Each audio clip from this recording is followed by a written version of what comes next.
Hey everyone, welcome. We just have a quick thought before we get into the show today. Yeah, I know that this is a theme that continues over and over with me because I'm easily annoyed. But when you're watching like we are, when you're watching watching the game on national television in the U.S.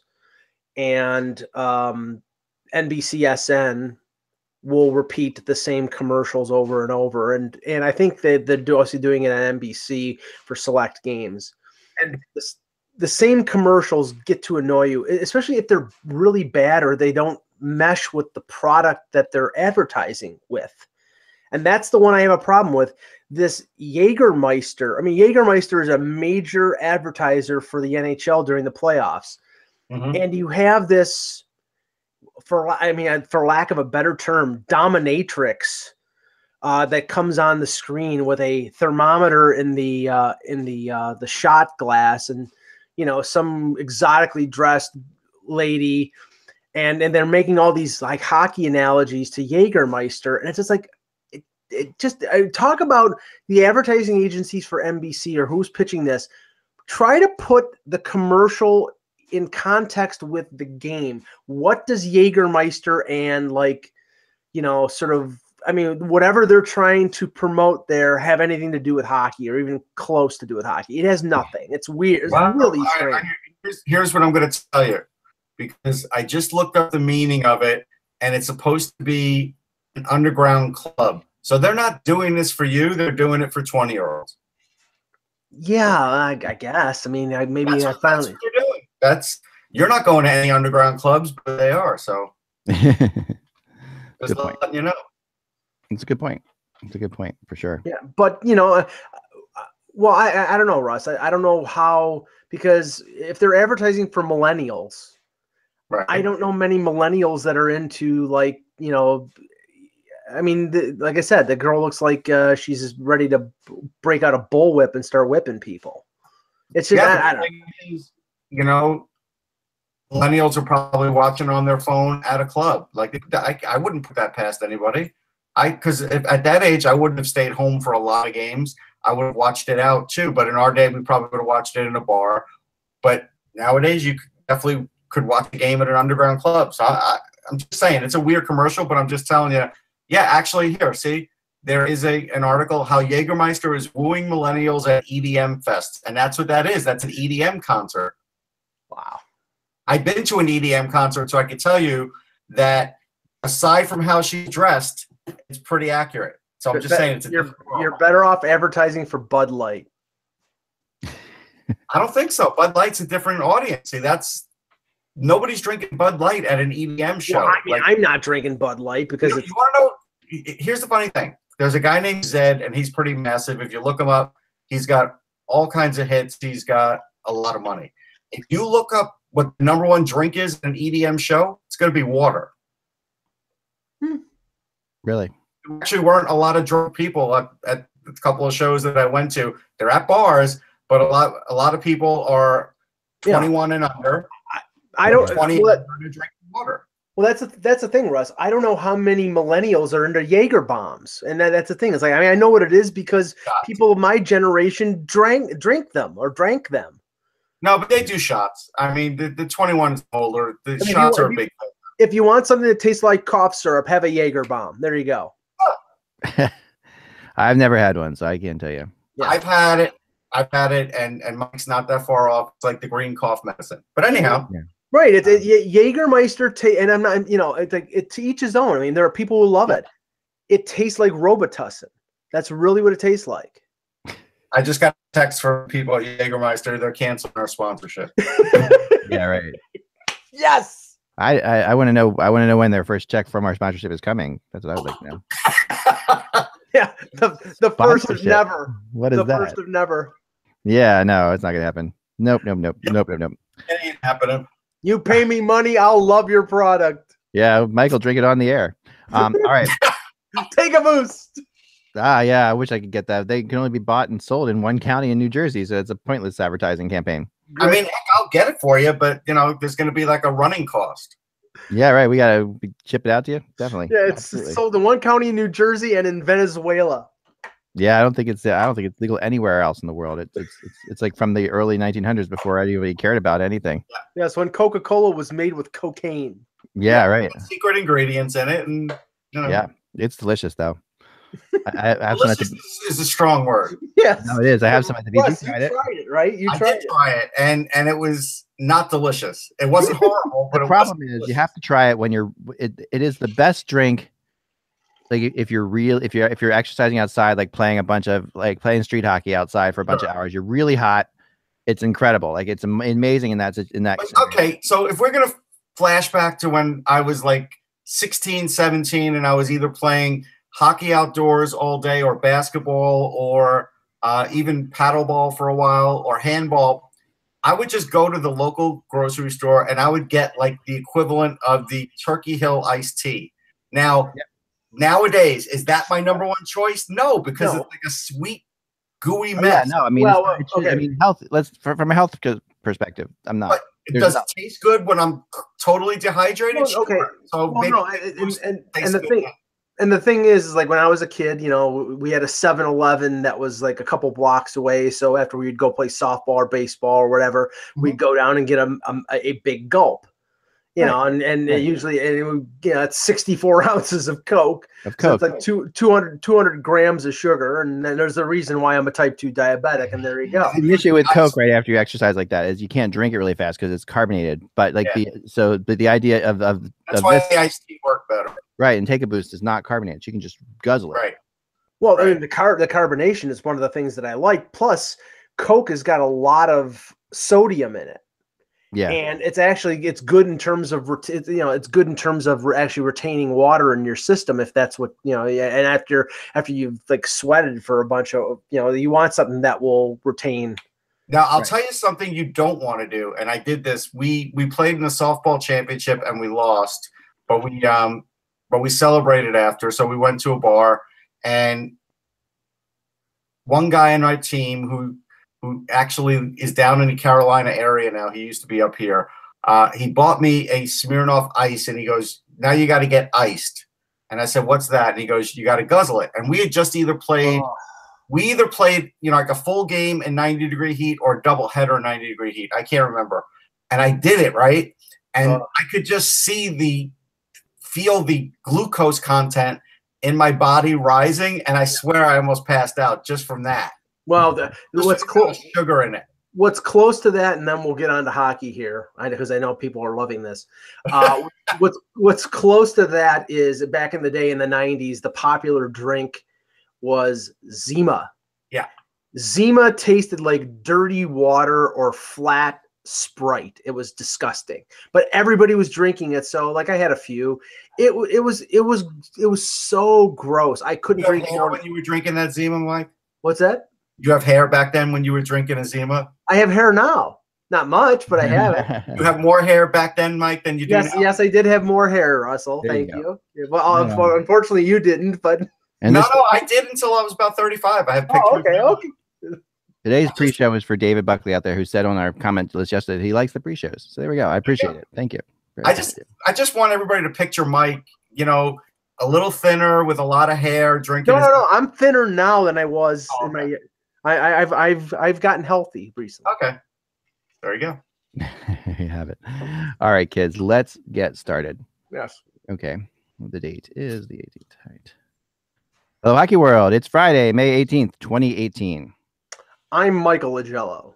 I'm Russ Cohen from Sportsology. And I am Eklund, and you're watching the HockeyBuzzcast or listening to the HockeyBuzzcast on HockeyBuzz.com. This is the podcast that comes to you every Monday through Friday in the afternoons to fill you in on the comings and goings in the hockey world we come to all year long. So we're not just here now because it's the playoffs. We'll be here through the summer when no one else does their podcast, when everybody else decides that they have better things to do with their lives. We don't.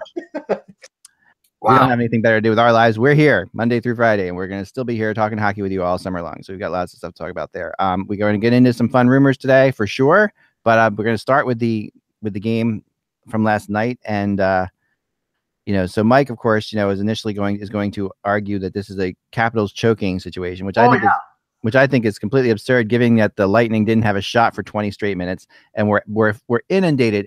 This was a Vasilevsky situation that happened last night. Well, there's two things at play here. One, Vasilevsky in the first two games, and I said it after game two, he was the main reason why Tampa Bay lost those two games. The goals at the end of the periods, goals that I think are stoppable that he didn't stop. In game three, he stepped up. He played really well, especially in the first period. And he was unbelievable yesterday. I mean, that is the main reason for the Tampa Bay victory. Now, I'm saying things a little tongue-in-cheek here, but now I think the psychological aspect of this is why I said at the end of the game, that EMTs at the Capital One Arena should be on alert to perform massive Heimlich maneuvers on 20 players, because unless they resort to something that they haven't in the past, this is where the Capitals will fall apart. Now, maybe they're different this year. I'm not casting judgments. I'm saying I'm gonna watch, but usually over the last 5, 6, 7 years, this is where they collapse. And now they're facing adversity because they were in the same position that Columbus was in the first round. They had the first two games going home. All they need is a split. All they needed was to win one. They'd be up 3-1, going back to Tampa. All the pressure's on Tampa. Now it's 2-2, and all the momentum is in Tampa's favor. And they really didn't. I don't think they made, unless except for Vasilevsky, they really didn't deserve to win that game. But 3 goals on 18 shots, Russ? Yeah. All right. So yeah, I'll say this. Look, Backstrom was pretty much a non-factor, right? Yeah. I saw one tweet. He won 2 faceoffs early on, and then after that, he didn't do much. So Nick Backstrom was a non-factor. Okay. But yet he was still out there in the final 2 minutes of regulation, down by a goal. Because that's what coaches do, Mike. You know that. Here's the thing. The thing that got me in this game was Alex Ovechkin. If he didn't choke, he was playing very tight. He could not hit for the amount of shots he was taking, he could barely hit the net. He had so many good scoring chances that he passed up with a pass that made no sense. Like, this is a guy that's supposed to score goals, and all of a sudden yesterday, he's trying to get a perfect pass in to set up a teammate. Like, I didn't get it. And then he had shots that went flying wildly over the net and in the corner, and I was not impressed with the game he played for that night. Most of the series I have been. I thought everybody else in the Capitals were fine. I actually thought Vasilevsky was great. Even Brooks Orpik played a good game. I mean, yeah, I thought the Caps played pretty well. I mean, I do think that Backstrom, it's very risky to bring him back if he's not 100%, and for more reasons, just re-injuring him, also just for chemistry issues, right? So that's a big thing. I'll always remember, the Flyers bringing back Eric Lindros for a game 7, in the playoffs one time, or Stamkos in game 7 for Tampa Bay a couple years ago. Where you bring somebody like that back in, and it's just, if your team is playing well, like if your team's on a roll, it can definitely change things a lot if you bring a superstar back. Well, to that point, it's like, okay, you have Backstrom. He's that extra bullet in the chamber okay, break the glass, bring Backstrom back, even if he's less than 100%. It tells you the inside of the Capitals right now that they thought that they had to bring him back in game 4, up 2-1, because they realized, where they were in this series. And I have to say, even though it was probably an honest expression of emotion, when Ovechkin after the game, I don't know if he broke the stick over the goal post, over the crossbar, or whatever he did, because I was looking the other way, but I know he did something. That tells you all you need to know about the mindset of the Capitals. They now think I don't think they've blown the series, but they now know that they blew an advantage that they didn't think they were going to have, and now Tampa Bay is in control. Now, Tampa Bay could very easily give Washington control back of the series because they didn't prove anything in the first 2 games at home that they could play with desperation. And game 4, really, they were saved by their goaltender. But I think all the pressure now is on Washington because of this psychological factor that they've been dealing with for years. No, but I disagree with that, because they overcame adversity last round. They playing on the road, they don't feel any pressure. So I actually don't think they'll feel any pressure in Tampa. I do think Lars Eller needs to sit, though, because he had maybe one of the worst games of anybody in any playoff. You want to talk about just giving away power play after power play with dumb play with I mean, if you put Tampa on the power play, they're pretty much going to score. He had 5. Was it 5? He's had 5 minors in the last 2 games. Yeah, I mean, you got to sit him. I mean, this is if there's one thing you want to rip Barry Trotz for, it's that. Lars Eller needs to sit. He's been good, though. He's been good on except for this part. But he's not. The negative is way better than the positive. He was better last round. He's not good now. Yeah, it might be. It's not a bad point. I mean, I think this is still a very much up in the air series because I do think Tampa didn't play that well. I think if Vasilevsky stole a game, I feel like the Caps are playing better as a team than Tampa is. In general. And I even thought in game 3, I thought there were points in game 3 where the Caps have the ability to dominate Tampa. Tampa does not seem to have the ability to dominate the Caps. And, they can dominate the power play. That's what they can do. Well, the power play, yeah, they're deadly. I mean, when you look at what they've got in the power play, it's crazy, right? So there's no question when you have Stamkos on one side, Kucherov on the other. Edge. Yeah. And, and my gosh, that power play is lethal. I mean, they had this incredible thing on the NHL Network of they had 21 passes in a row on the power play or something like that, where they before the Caps touched the puck. It was something crazy like that. I mean, this is their ability to move the puck around. The skill level that they have is insane. And I did think that last penalty that gave them power play was a little bit iffy. I felt like I was a little bit maybe, but to me, I hate something called at that point in the game of a game like this of that importance. It was really iffy. I felt it just feels like this series is going to go to 7 because the Capitals won't win game 6 at home. And we're still going to be talking about this going into game 7. And then they very well could walk in and win game 7 and never win at home. This is this is a bizarre thing. But right now, all the teams in the playoffs, with the exception of Vegas, appear to be better on the road. It's really, and it is a strange thing. And there's a lot to it. We've talked about before, being at home. But they're the biggest example. Vegas is the biggest example of home ice advantage. Yeah. And Caps are the biggest example of home ice disadvantage. Yeah. But even in game 3 in Vegas, I mean, there was long stretches where Winnipeg was just dominating. So they were able to win. But I mean now the onus is on Tampa. We excoriated them in the first 2 games for not showing up. They showed up in game 3. They really didn't show up as much in game 4, but they were opportunistic and they evened the series. Now that the team that most people, including myself, think is the best team in the postseason has to step up and step on the Capitals' neck. And that's if you win game 5, then the worst thing you do is you have game 7 at home. They've got to do that when they play game 5 in Tampa. If they don't, then they've just given the Capitals the series, the onus on the series back to them, and then Washington. But that's the thing, Mike. I think this is going to keep getting volleyed back and forth. You may very well be right, but I mean, as somebody who's got to win a home game once in a blue moon. Been a home game in this series. That's the funny thing. Well, yeah, this is playing out the same as Columbus won 2 games in Washington. Washington won 2 games in Columbus. Right. And then Washington won in overtime in game 5, I believe. So finally some team did win at home. And I think eventually whoever breaks through at home will win the series, which is weird to say. Yeah. No, I think you're right. I think it is going to come. I think it's going to come down to that. And it to me, I don't think the Caps are going to lose another game at home. I feel like they have not played. They didn't play bad enough. I thought like Tampa played worse in the first 2 games than the Caps played in games 3 and 4. That's to me. I mean, I don't know. I really felt like Tampa was worse in games 1 and 2 than the Caps were in 3 and 4. I think Tampa played about as bad as they did in game 1 and 2. In game 4, the difference was Vasilevsky was on. And Vasilevsky. It was more than that, though, and it was more than the power play. Dan Girardi played an amazing game. That was the best game I've seen Dan Girardi play as a member of Tampa.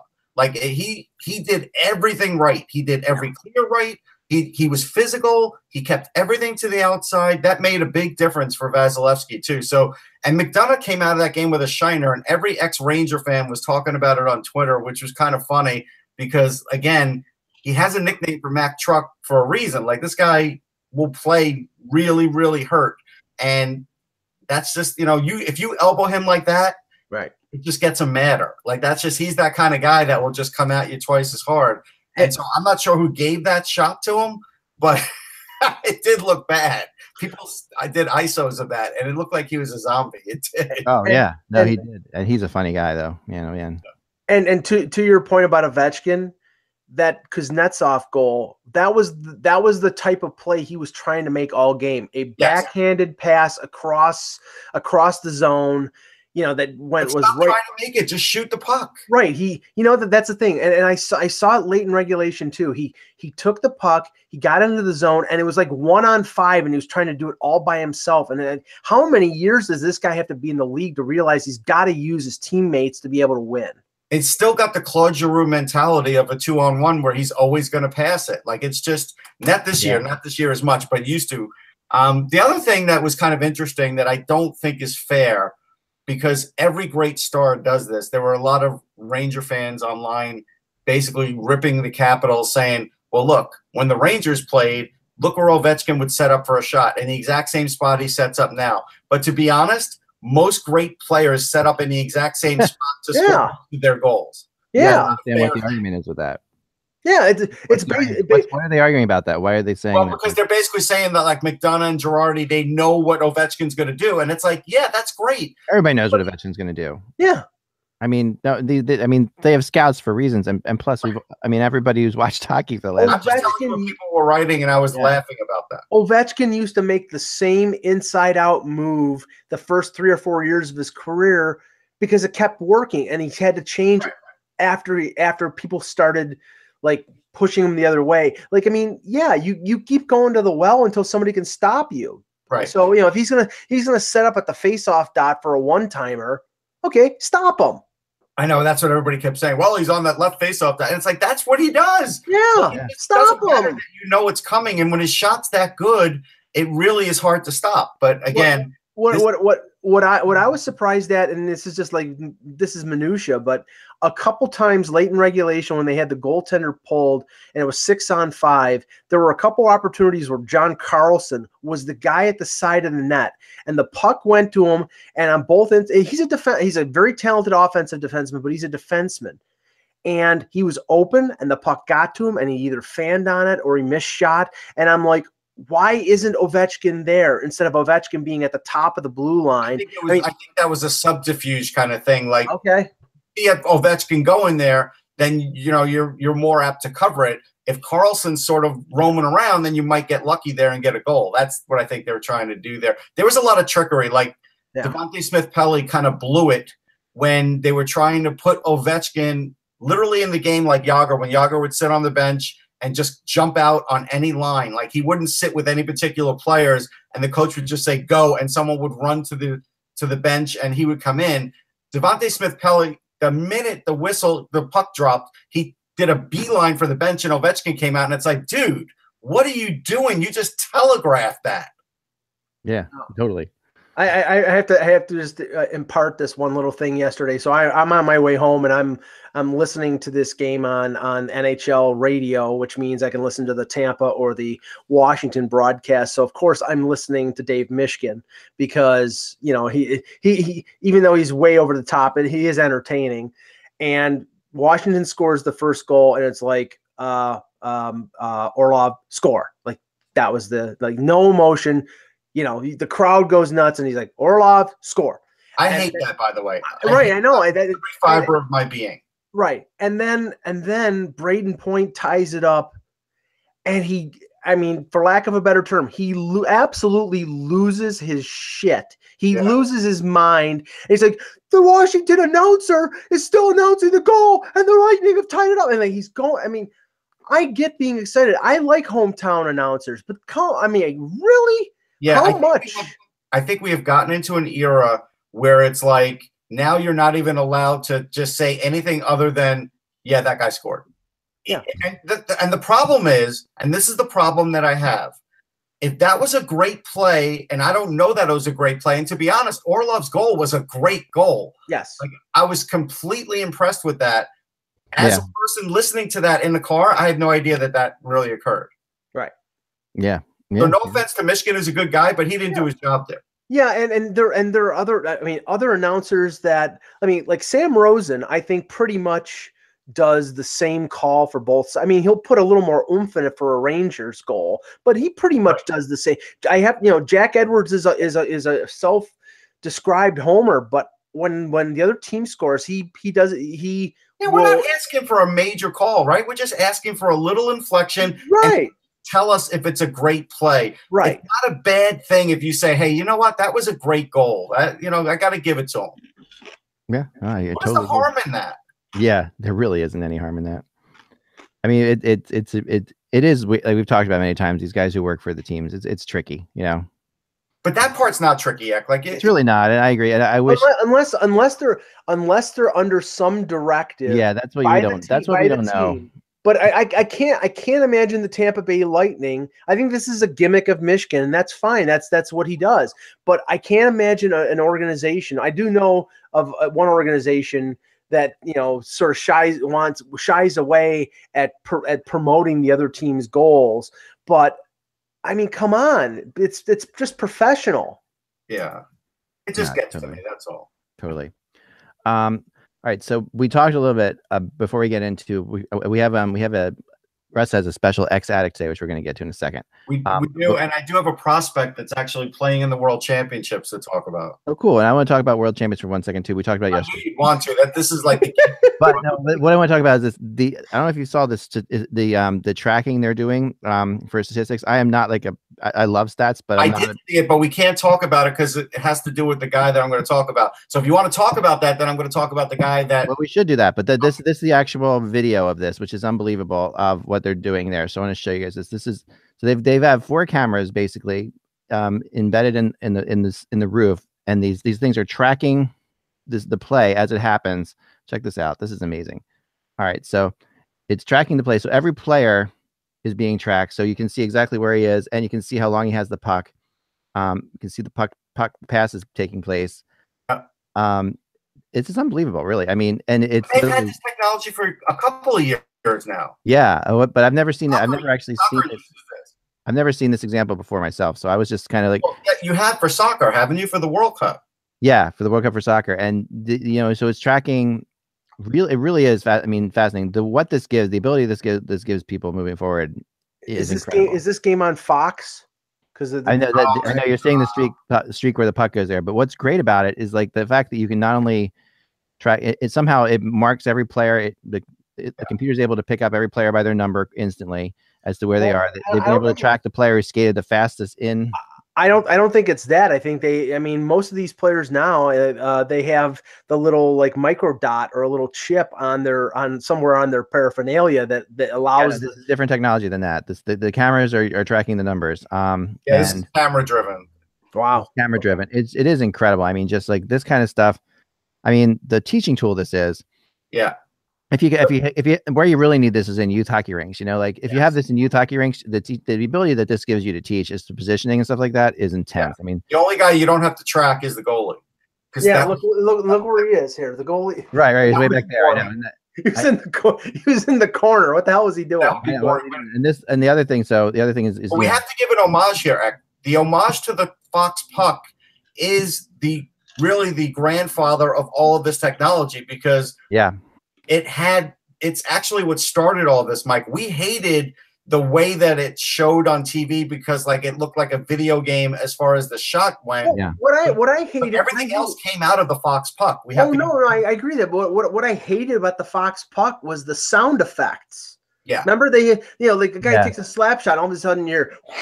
I'll still meet people today that ask why that it's amazing. I still met someone a couple months ago, like, oh, you know what I missed? I missed that Fox puck. The casual hockey fans who really thought that was the most incredible. I still hear it all the time. It's like people did the glowing puck. They still talk about it. Were you walking around? I don't know. Let's get into your prospect, Russ. Okay.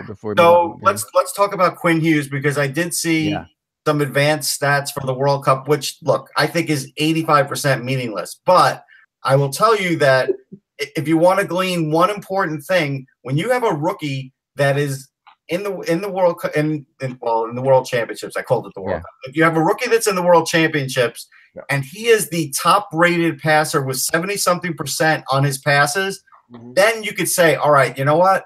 This kid's pretty special. Like if you didn't know it already, that's a pretty special number for anybody. And the fact that he is an 18-year-old defenseman, it just shows you the brain that this kid has. I always tell people, look, he's not the biggest guy. He's 5'10", 175.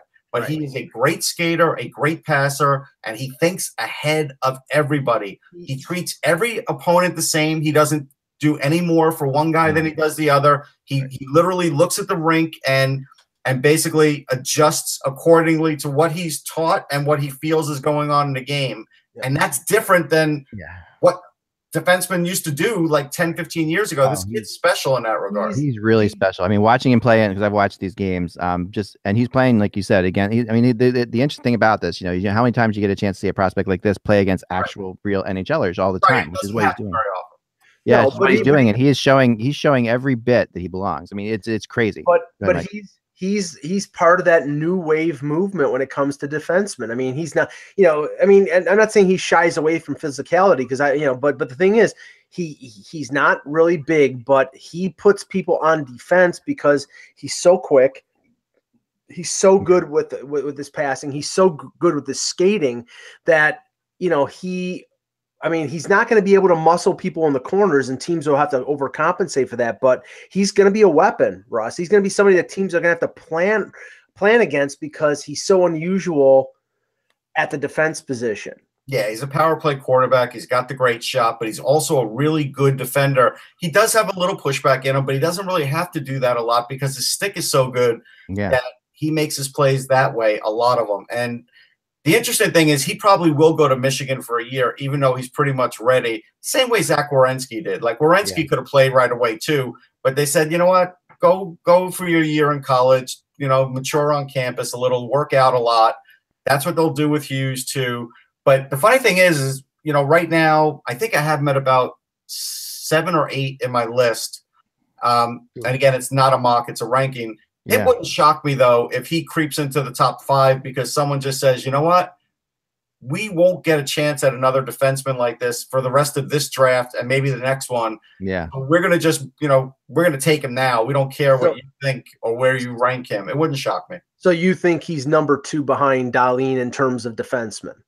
Well, really number 3. I have Dobson ahead of him, too. Okay. But there are a lot of people who Memorial Cup right now. Yeah, there are a lot of people who have Boquist ahead of Quinn Hughes. There's a big reason I don't have Adam Boquist ahead of him, and that's because he plays lazy defense with his stick, very lazy. At times, like just basically like barely alive, sort of moving the stick. Not every play, but there's a lot of uninspired defense coming from this guy. And the problem is, is he the second best power play guy in this draft? Yeah, he is. Yeah, I've got Dobson 6 and Hughes 7.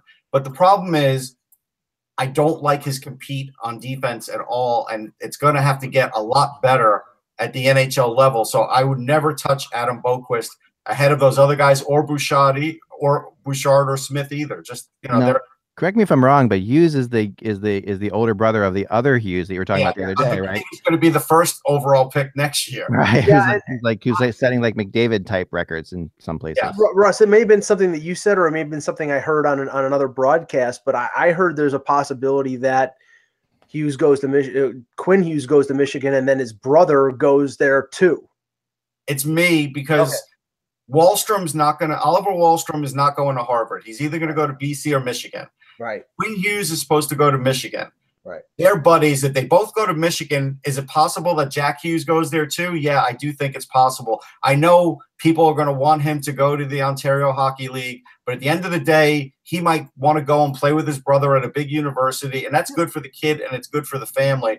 The thing about Jack Hughes is he's 5'10", 173 also. Like, that is just the way this family is. These kids will get a little stronger, these guys, but they're already elite skaters and elite thinkers, and their stick and puck control are crazy good that it doesn't matter. Like, if you've got a brother that's really close to your age and you're playing all the time against your brother growing up, all the time, you're practicing with him. I mean, these guys have just been pushing each other to get better and better and better. And remember, their skills were honed because the father, Jim Hughes, was a member of the Maple Leafs player development department for like at least 5 years, maybe more, and they played in the lower leagues in the Toronto area. So they got the best coaching and the best competition that So here's some crazy numbers, Mike. Yeah. So with the Toronto Marlboros, his last year with him, Jack Hughes had 159 points in 80 games. Yep. About that. Yep. He wins the game. Yep. And then with the NTDP this year, he had 68 points in 36 games. I think he broke Austin Matthews' record, but I'm not certain of it. But I think he did. Yep. That's crazy. That's amazing. It's amazing. And I'm telling you, Quinn Hughes is no slouch. Like, you could have watched Quinn Hughes in the Frozen Four, and he was terrific. Like, he was everything you'd want him to be, and now he's not even looking tired. Like, that's the thing. Oh, no, I know. This could be the closest thing, and follow me on this, because they're not going to be in the same draft, but this could be the closest thing to the Sedins that we'll get, in the sense that if it's a team that takes Quinn Hughes, and it's a team that is in the rebuild, and they draft Quinn Hughes in one draft, and then they either win the lottery or get close, you could potentially have both Hughes brothers on one team. And in terms of a PR situation, in terms of a PR situation, how phenomenal would that be? I mean, it'd almost be worth trading an extra first or something just to get both of those guys. Well, it would be possible, right? If Seattle comes in next year, that Seattle could actually get. Well, they're not going to come till 2020. They won't have a shot at them. Right, so not until 2020, right? So so they won't have a shot. I mean, I think the weird thing about the Hughes brothers is it says that they're born in Orlando, Florida, but they've spent so much time in Toronto that people, if they're trying to go like the Shane Gostisbehere route, like, hey, this kid's from Florida, he's really not. Yeah, but they play on the American teams, right? Well, that's like saying Austin Matthews is from San Ramon, California. He was there till he was 4 months, and then they moved to Scottsdale or something like that. It was like, come on. I mean, so this is another. I mean, so Jack Hughes is a center, correct? Yes. So you're looking. I mean, think about the U.S. centers potentially, down the line here. Crazy. I mean, you add him into the mix as well. I mean, you're really. Are you talking about the 2022 Olympics with Eichel, Matthews, Jack Hughes? I mean, he'll be 21 at that point. Yeah, I mean, you're going to get Johnny Gaudreau's in there. I mean, he'll be an old 21.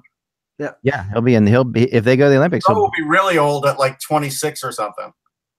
He'll be there if they go. I mean, I bet anything. The guy. I mean, it's amazing. It's pretty incredible when you think about the. Could be the best Olympic team we've seen since the World Cup team with Leach and those guys. Yeah, your goaltender will be Connor Hellebuyck. Yep. And the first time probably the U.S. centers will be able to challenge the Canadian centers. The Canadian centers will be getting old. Little, but you still, a lot of them will be. I mean, I think you'd be looking at a combo of Hellebuyck and Thatcher Demko, actually. Yeah. As the goalies, perhaps. Yep. No, it's gonna. If Demko's track keeps going the way it is, I mean, he was impressive in the Calder Cup playoffs. The thing about Demko, he followed the same path as all those other guys. Comrie, Hellebuyck, they're all from they all played in similar hockey circles. Yeah. And so, he's pretty much of the same ilk. Yeah, it's going to be. I mean, that Olympics in China could be phenomenal. I mean, just the skill level is. Yeah, if they go. I mean, if not, we're looking at the World Cup of Hockey, right? And we're looking at the World Cup of Hockey anyway, right? It's funny. I haven't really heard a lot of details about the World Cup of Hockey. They're not saying anything about it. I know, and you would think that they would be at this point because this would be getting closer. Yes, they're trying to be nice to the World Championships because if I had to choose, I like the World Cup better. Why do I like the World Cup better? Because they're playing in NHL rinks, so the ice is smaller, and I do feel the play gets a little chippier when the ice is smaller. And they're playing when there's no other hockey around. They're playing August and September, and all they're doing is taking away from teams at training camp for games that nobody cares about. Whereas the World Championships, as I said yesterday, are being played during the Stanley Cup playoffs, and nobody cares. Now, will they have another Team North America? I don't know, and that's probably the other thing that they're probably going to revamp it so they get rid of that, because if things had broken right, that team could have won. Well, you know why, Russ? Because the best players on Team USA will still be on Team North America. I mean, Matthews and Eichel and McDavid. What I heard when I was there, because I asked this question a lot when I was there at the first one, because I was looking ahead. I'm like, these guys, what's going to happen in 4 years? And there was a big underground push, and this was even one of the top people at the NHL, one of the top, I'll just say top 4 people at the NHL, told me that his idea he said, we haven't really talked about it yet, but we have thought about it like you're talking about. And he said, my idea would be that you can only play on Team North America once. And I think that that's not a bad idea. Like just the that's fair. They would throw it out there that you know that no matter how old you are, you get one play on. Or they want to have they do love having a Team North America. They like having the younger guns because it does show off the future of the NHL. But I have a radical idea instead of the team Europe, because remember it was all the S countries. It was Slovenia, it was Slovakia, it was Switzerland. Yeah.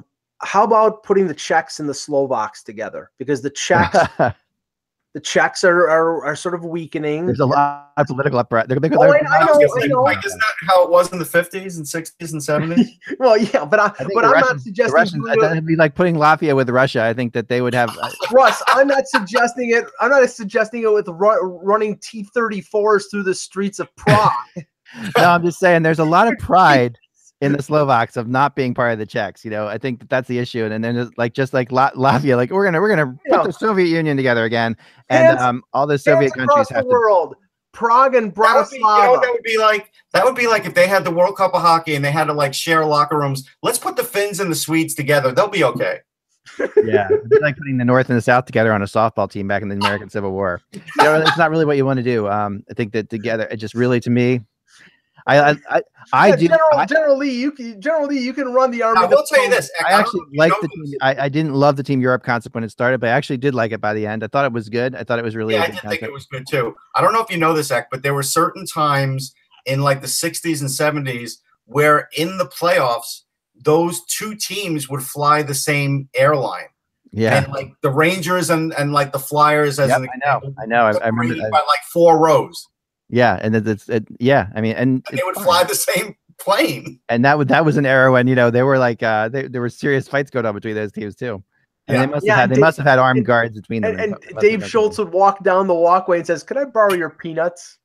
Yeah, right. Whoever's in the front of the bar has ordered all the beer up by the time it gets to the back. No question. Okay, there's no way any beer was making it to the team in the back. You want to see my ecstatic piece? Yes, let's go to Ecstatic. Ecstatic, by the way, Ecstatic, the concept of Ecstatic is something from our past or something older in hockey that we have laying around the house or that we found online that we used to own.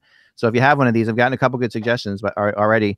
Just send an email to Eklund@HockeyBuzz.com with Ecstatic in the subject. But rest is something today. I found this laying around at a friend's house. Okay. And they gave it to me when John Halligan passed away. He was given this. This is from 1934 at the Martinique Hotel. Oh, wow. That's awesome. This is the Ranger fan club meeting of 1934. Wait, now hold that picture. Hold it steady. I think I see Stan Fischler. Do you really? No. Just kidding. But it's pretty amazing. He was only 20 at that point, wasn't he? Now, what's interesting is that logo that you see, the R. Yeah. I have a patch of that, and I put that on a denim jacket because that's from way back then. And John still had a patch laying around but that's how much fans loved their teams that they got dressed up because everybody got dressed up and they went to a hotel ballroom. Like, it's amazing. That is something. I mean, have any of you guys ever done anything with a NHL fan club like when you were younger? I mean, I've spoken at the Flyers fan club twice. And well, that's as a professional though, like been a part of or a member of or done. Remember when I was like maybe a 10 or 11, the Sabres would have a fan like they'd have a fan club. They'd have a meeting at like some place, and they would have people asking questions to either players or.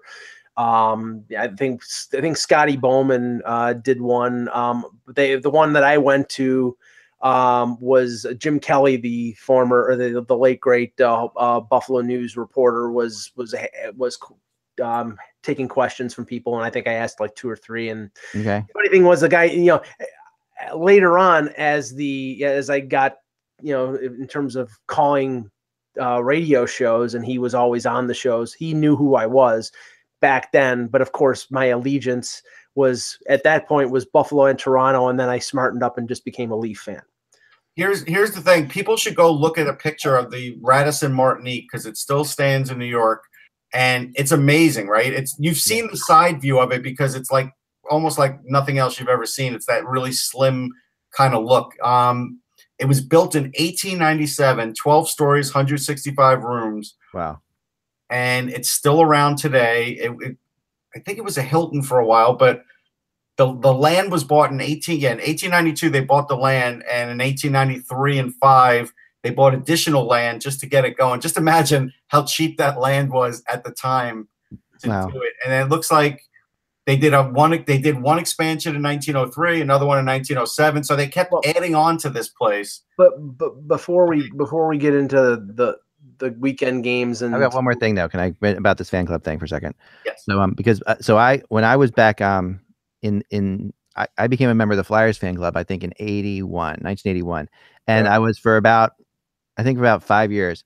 And it was the coolest thing because it was a time before the internet. So, it was a chance to meet people who had the same interests as you, which is, now on the internet, you can do that all the time. You get into forums or message boards, whatever, you can find other people. Back then, that was the crazy thing, like to actually meet people who, you didn't know, but just were Flyers fans who lived in other parts of the city or parts of the area. Right. And one of my best memories, and I thought it was really great, and it was really well run. The one memory that I really stuck, and they had fan club trips, which was really cool. And they still do this. The Flyers fan clubs, I know all the fan clubs still have trips to places. Like you can take a trip. They do actually. The Flyers fan club goes to at least probably 3 games a year, maybe. Oh, yeah. So I took my trip to the Montreal Forum to see the Flyers play, and I went and took and it was an overnighter called the Montrealer, which is an Amtrak train that still runs from with the beds in them. Yeah, right. Philadelphia to Montreal. Has beds in it, but I wasn't rich enough to get the bed. So I slept on a chair, but it was something. And I loved Montreal, and as a kid, we would go there all the time, but I never got to go to a Montreal Canadiens game. And so I went to a Flyers Canadiens game in the Forum, which is still the only time I've been in that building. So that still is wonderful to be able to say that I was there, because I didn't know that I'd be doing this later in life or anything like that. So the fact that I can say that I was in the Forum and saw a game there was all because of the fan club, the Flyers fan club. And yeah, it's definitely something I definitely recommend looking up to your local fan clubs, because especially for your kids and stuff like that, even though we can connect with people, they do get good rates. Like we had a good rate, but it was not expensive. I remember that was the crazy thing about the trip to Montreal. I remember it wasn't that expensive. The train was an overnight train, of course, but it wasn't like a flight, but the hotel and everything and the tickets to the game it was really great. It was really something. That's an example, like the Flyers fan club, aside from people like me, they get like players. They've had like players and coaches sometimes go in there and speak. And it's a tight knit group. Like there's not that many people in it. You would think that the Flyers. No, actually, there's more than you think now. Oh, really? Yeah, they had a pretty big list. When I was there, it was it was. I mean, it was a couple hundred people, maybe. It felt like. Well, yeah, that's what they have now. It's still, I mean, a couple hundred people is not a lot of people. Where like, if you go to like a meeting like once a month, you're going to meet those people pretty quickly. You're going to get to know them. You can get to know everybody pretty fast. So it's not like you're going to be in a nameless person in there. You got to know everybody really quickly. By the way, Gio in the chat room wants to go drinking later with Mike, and he'll buy him a Zima. Yeah. Great, thanks. Go ahead, Mike. Russ, any new news on the Rangers coaching search? Because there's been some talk that they're waiting for a couple. I mean, one person might be Sheldon Keefe, the Toronto Marlies coach, but I listened to Elliot Friedman's 31 Thoughts podcast, and he was saying that he doesn't think that Keefe is on the radar for them. Who are they waiting for? I think they're waiting on Todd Reardon. I do. I think they're waiting on the Caps assistant, because I think they feel like Trotz will get signed. And if he gets signed, are they really going to block Reardon again? I don't think so. He's been there, 5 years? I mean, at some point, they got to let him try and get a job. And so I think that's who they're ultimately waiting for. But I don't know if Elliott's 100% on this, because if Reardon, for some reason, gets the job because Trotz leaves and there's some kind of weird thing going on like that, the Rangers are going to look at Sheldon Keefe, and they're going to look at him pretty fast. And here's the thing. I don't think like they have to wait. Like if this next round goes and let's say the Marlies beat the Phantoms, I know Phantoms fans, it's a hypothetical. Okay. But if they do, they could talk to him right after that series ends and hire him. And if that were to be what happens, and there's no problem there. He could just finish out his time with the Marlies. And Kyle Dubas, I mean, he hired Sheldon Keefe in Sault Ste. Marie when it was controversial to hire him, and he's been very good for the development of players with the Marlies. He indicated when he got hired last week that he would not stand in the way of Sheldon Keefe if he got offered an NHL job. So I mean, it's possible, and we'll see. And let's just say it'll be a feather in his cap if they go on to win the Calder Cup. That would just make his resume even more, full.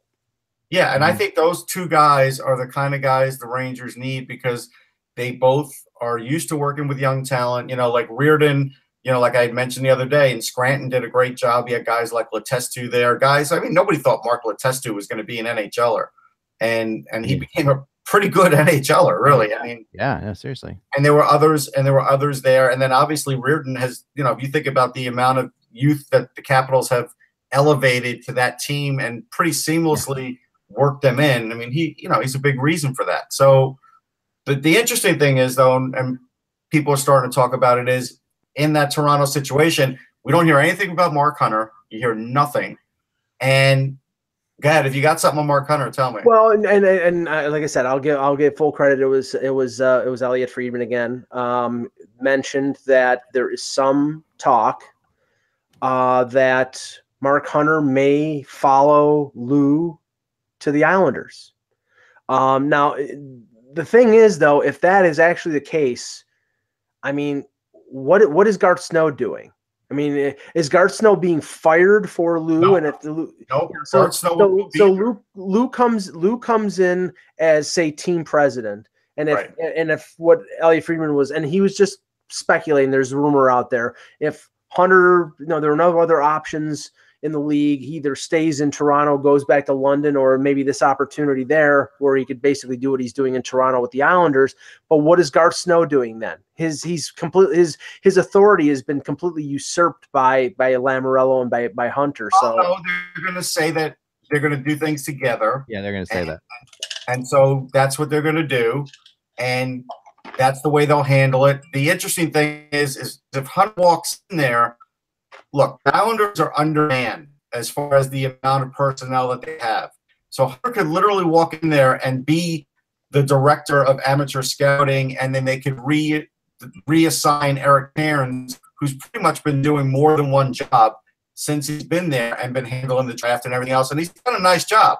But if you can get Mark Hunter, I think Eric Cairns would understand that, hey, this is the way it's going to go. Yeah, right. So that would just be a very big positive for the Islanders because they're undermanned right now in their front office. And this would really not only put great talent in there, but elite talent for at least building the team. Because let's face it, if they do that and they lose Tavares, those are probably the two of the best guys you could have in the league to go in there to try and rebuild that franchise yet again.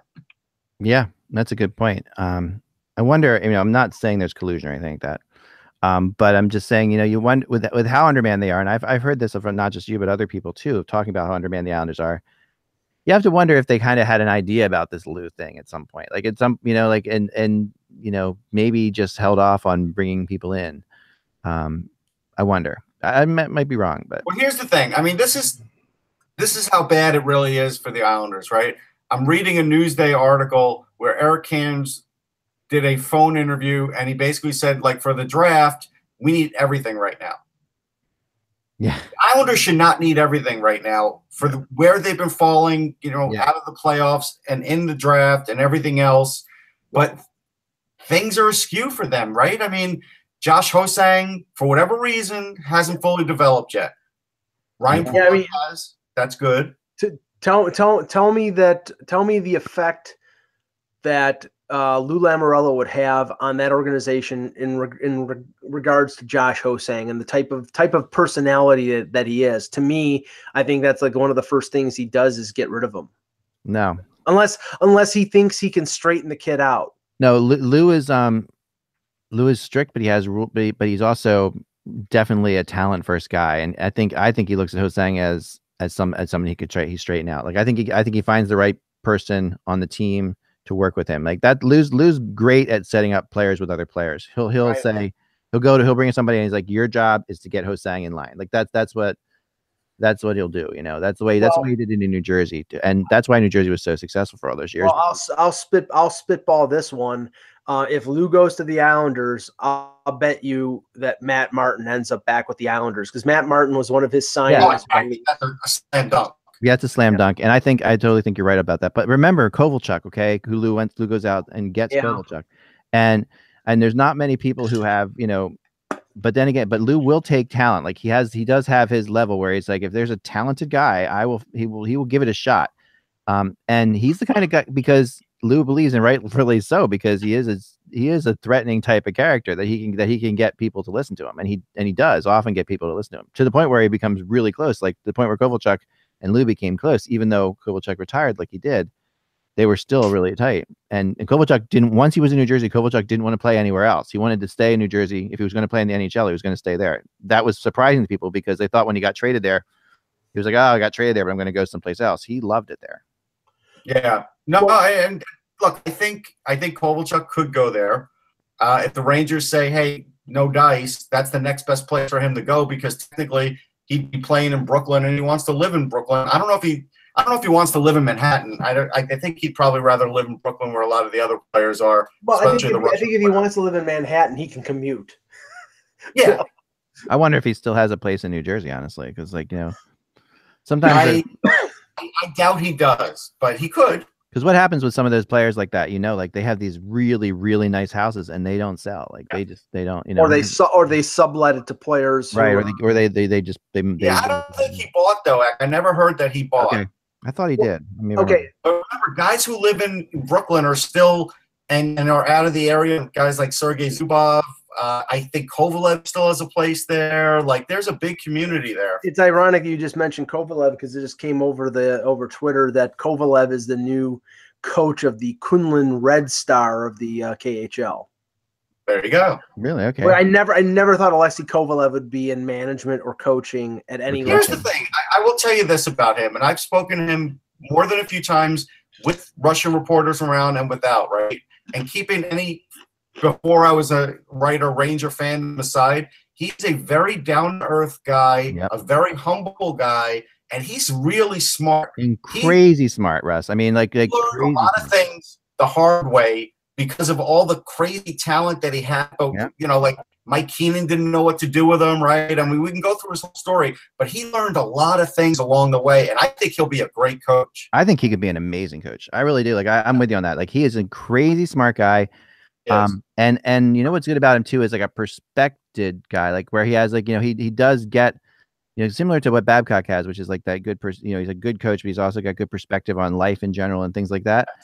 Kovalev's the same way. Like he really does have a lot. He follows, he's very smart, very cultured, follows everything that's going on, and knows all the tricks as a player, that a player does to get out of working, which is something that, and he admitted that as he got later in life. Like I basically thought he was smart. He was too smart for his own good as a player, because he knew what he had to do to still keep his status, but he never had to go beyond it.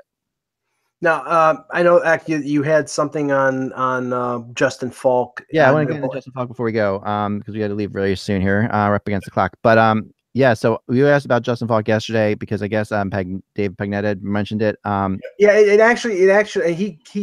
actually came from an interview that Russ let us know about with Don Waddell on Sirius XM with Steve Kouleas, and then Bob McKenzie reported that essentially everybody except maybe Sebastian Aho and Martin Neckesh, their first round pick from last year, they're willing to listen on deals. And of course the name of Falk comes up because, right. And obviously. Right. So I did some research into this to see, because the other thing that he had talked about was that when I did research in as well, which was the idea of moving PK Subban, which I found not to be the case. But this one I found he's on track with. Like when I went through talking to people, Toronto definitely has interest in him. Yes, but it's conditional. And this is the thing. Well, everything's conditional. Well, no, I know, but this is according to what I was able to just find out from other reports back in the day.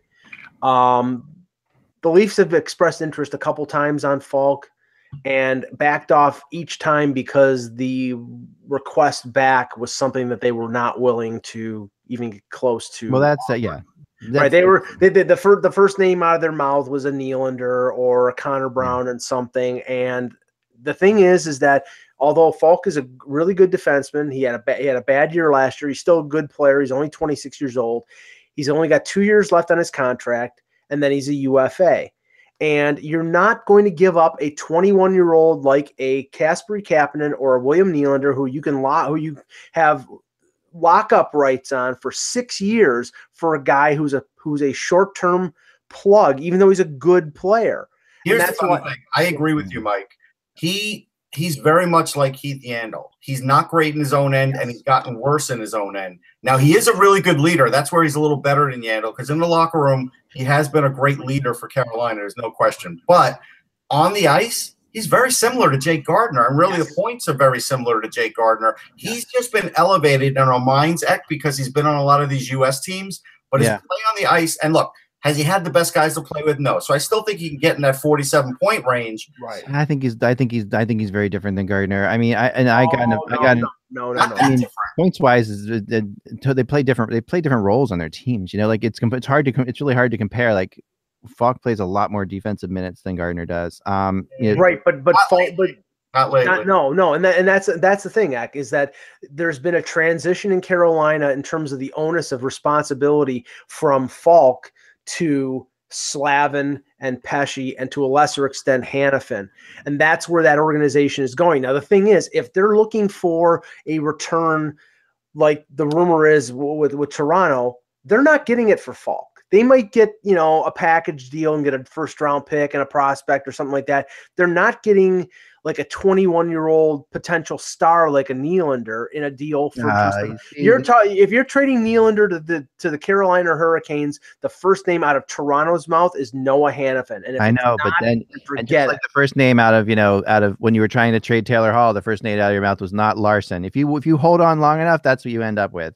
And I think that's what they're going to learn. That the lesson here is right now, Nylander and Kapanen have a lot of value, and you can get a lot for them. But there's not going to be enough puck to go around in Toronto for their value to stay high. You're going to crack up at this. So Jake Gardiner has played 7 years, same as Justin Falk. He's got 215 points. Justin Falk has 223 points. Now, Justin Falk's a minus 109, but I'm going to give him a break because he's been on some bad teams. But Jake Gardiner. But Jake Gardiner is actually only a minus 10. Probably been on worse teams than Justin Falk. So I'm making your argument for you, but I would say Justin Falk has played. Justin Falk couldn't be any closer. Yeah, Justin Falk has played top pairing minutes for a non-playoff team for 7 years, and Jake Gardiner last year when he was a plus 20-something, 24 I think it was protected by Mike Babcock, and they avoided matchups against top lines like the plague because he knew he would get burned every time, and he got burned every time he was played against the top line this year. Their points are identical. I get, and it's a really intriguing argument. But this comes down to what you think. I mean, Toronto is very close to falling into the Edmonton trap here. By overvaluing everybody, and they all have value right now, but at some point, what happened in Edmonton is you had so many great quote unquote top forwards and stuff like that there wasn't enough puck to go around and the points weren't there, right? So what's going to happen in Toronto is potentially the same thing. And Kapanen, by the way, is an enormous thing for the Carolina Hurricanes to go after. Because remember, Sammy Kapanen is a god in Carolina. Right. Okay, so is his son, wearing number 24, whatever, you're looking at a huge value. And you might be able to get Hannafin for Kapanen. That's how huge the value is. But at the end of the day, there's no question that Kapanen, if I am them, I'm looking at Kapanen really hard because and if they're okay, Hannafin is the type of defenseman. I mean, you're pleasing both. Kyle Dubas, if he is targeted Hannafin as a guy that he wants, and Mike Babcock, because remember, 3 years ago, Babcock wanted to take Hannafin over Mitch Marner at number 4. So there's not going to be a tug of war over a guy like Noah Hannafin. He provides size. He's offensive. He's only 21 years old, and you have control over him for at least 4 years and maybe more if you sign him to a long-term deal. The problem with Falk is if you trade for Falk and you trade assets to get him, your defense, you have so many of the same type of defensemen right now. Riley, Gardner, Dermott. How many offensive-minded defensemen can you add to a defense? Built for that. I don't think that's a big. Every NHL team is stuck with that right now. Like every team has an abundance of offensive defensemen right now. Like defense. But I think you need I think you need a balance. You can't have too many of them. Otherwise, all you're going to do is spend time in your own zone getting walked around. I mean, who has ultimately more potential? Go ahead. The Hannafin thing. It's being written about way too much in Boston for the Carolina side of things. So on the Carolina side of things, if Boston's hoping to unload David Krejci, there's no way Carolina's taking that contract unless Boston were to eat like $2.5 million a year. No. And he's got a modified no trade, so he probably could point out that trade anyhow. So that's one thing. Go ahead. The other thing is the strength of the Boston Bruins is their defense. Vakanainen, they still have, and these are guys who haven't gotten there yet. They still have Zaboral, they still have Jeremy Lawson. They still have 3 or 4 really good defensemen coming. Why in the world are they going to trade young assets to get Hannafin? Right. Makes no sense because you're going to also have to give him an instant raise and sign him to a long-term deal. I don't get it. But flip it on the other end there, Russ. Okay, the last thing Carolina wants is more defensemen. In exchange for Hannafin. No, I agree. They're gonna want. But that's why I was mentioning Krejci. But there's no way they're taking David Krejci.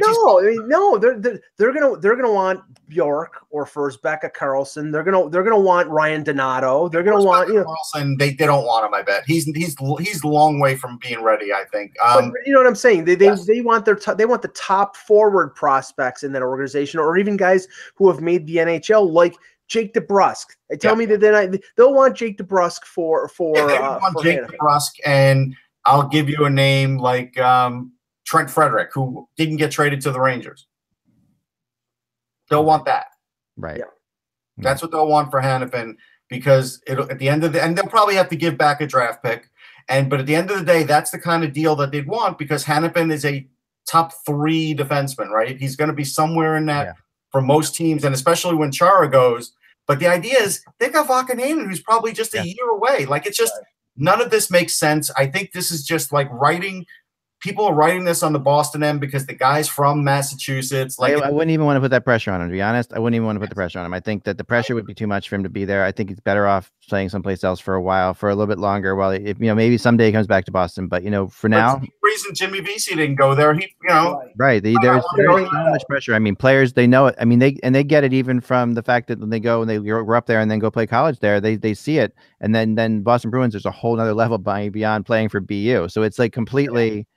I just think the pressure is intense. I think you guys, we got to go, but I do think you guys are underestimating what people in the league think of Justin Falk's potential versus Gardner. I think it's a lot. I'm just telling you, I think his reputation's overrated based on his Olympic.